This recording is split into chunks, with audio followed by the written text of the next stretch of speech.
هاي عاملين ايه؟ النهاردة انا هعمل معاكم الترند الجديد اللي هو الكرابل بيتزا. اول حاجة معايا بيضتين،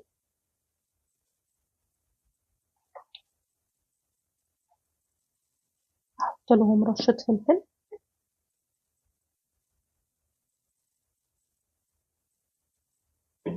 ورشة ملح،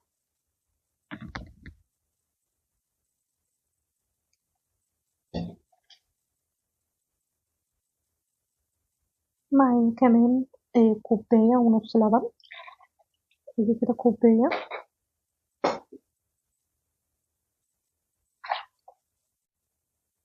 3 معالق زيت،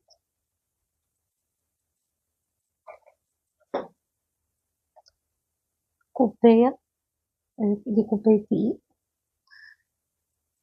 حط كمان ربع، اهو كده حطيت كوباية وربع دقيق. اهم حاجة ان الكوباية تبقى واحد في كل المقادير، يعني تعايروا بكوباية واحدة في كل المقادير. تمام. انا بعاير بالطبق بتاع الشوربة ده. تمام. آه هحط برضو معلقة صغيرة بيكنج باودر، اهي معلقة صغيرة بيكنج باودر. تمام. خلاص كده خلصنا العجينة. هنقلبها بقى.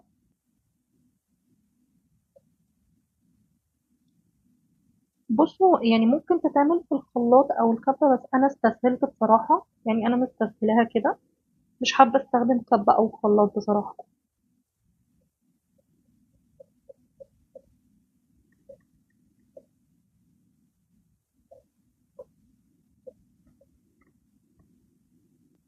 طيب بصوا، يعني هي تقيلة، محتاجة تتخفف كتير صراحة، مش قوام كريب. فكده انا هضطر احط لها برضو يعني كوباية مية كده كمان، واشوف القوام بتاعها، لو هيحتاج هحط تاني. اهو.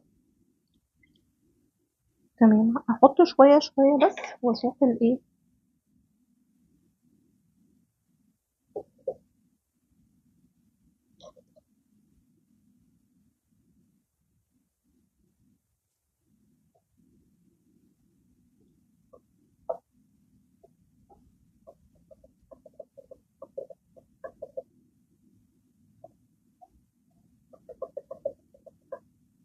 انا حاساها برضو تقيلة.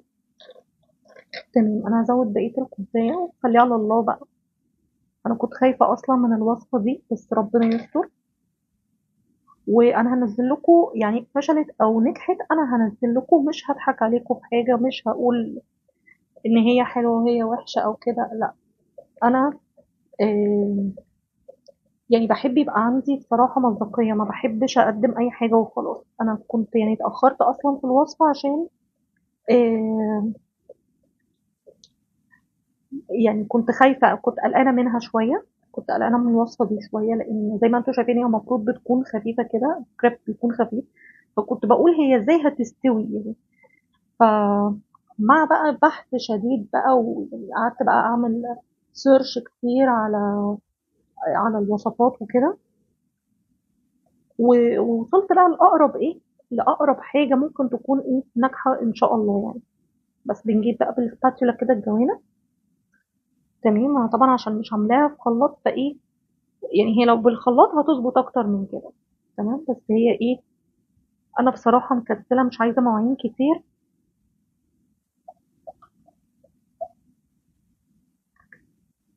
تمام. اهو، هي كده قوامها حلوة قوي، مش عايزة اخففه عن كده ومش عايزة اتقله عن كده، عشان انا ايه، لسه مش عارفة يعني ايه الوصفة، ايه نظامها معايا. تمام. اهو كده انا قلبت يعني اقصى ما في وسعي. بعد كده بقى ايه، هجيب صينية، إيه هحط لها، إيه هدهنها زبدة ودقيق. تمام. وبعد كده هصفي الخليط ده في الصينية وهدخلها الفرن. تمام، انا هوريكم كل الخطوات، خليكم معايا. بصوا زي ما انتوا شايفين انا صفيت الخليط وحطيته في الصينيه بعد ما بطنتها بالزبده والدقيق. بس بصراحه ما عرفتش اصور لكم لان انا اللي يعني بستخدم ايدي الاتنين ومش بعرف يعني للاسف ايه، مفيش ستاند انا اللي بصور نفسي فما كنتش هعرف اصور لكم الخطوات دي. تمام. آه بس معايا بقى، معايا هنا بقى فلفل الوان وفلفل حراق. اوكي. ومعايا جبنه رومي ومعايا كمان تونه. بس هي دي الحشوه اللي انا هعملها النهارده. بصوا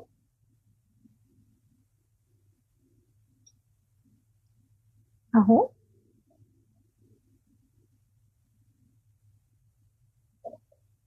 كده بقى حطيت كل حاجه، هي كده بقى ايه، جاهزه على الايه، على الفرن على طول.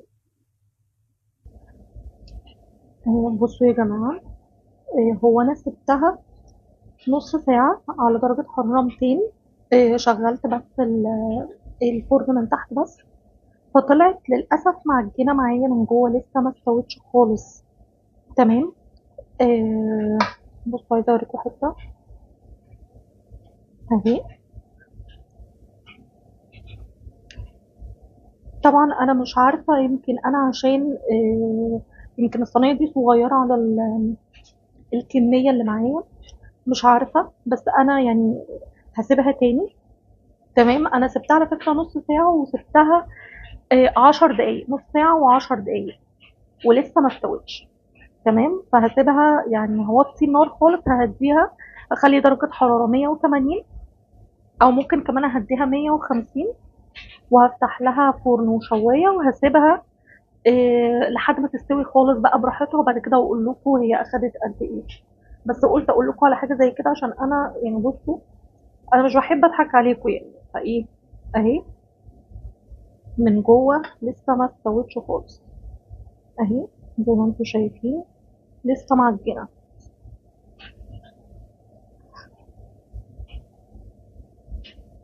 عجينة، عجينة. طبعا اللي احنا بنشوفها في الفيديوهات بتكون متماسكة، فدي طبعا عشان تمسك وتبقى حلوة لازم اسيبها تستوي شوية كمان وكمان اسيبها تبرد. بس فانا هسيبها تاني وهرجع اقول لكم اخدت مني قد ايه. بصوا طلعت بقى معايا اهي، شكلها تحفة ازاي. انا سبتها نص ساعة على درجة حرارة 150. يعني انا كده سبتها توتال التسوية حوالي ساعة، ساعة و10 دقايق. بس انا عشان كنت عاملاها في صينية، يعني الصينية اللي انتوا شايفينها دي يعتبر صغيرة، يعني المقدار ده مثلا ممكن ياخد صينيتين بس. بصوا بقى هقطعها معاكم.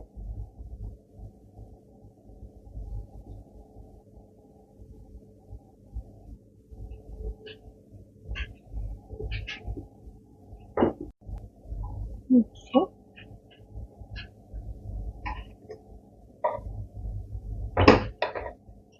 مهم.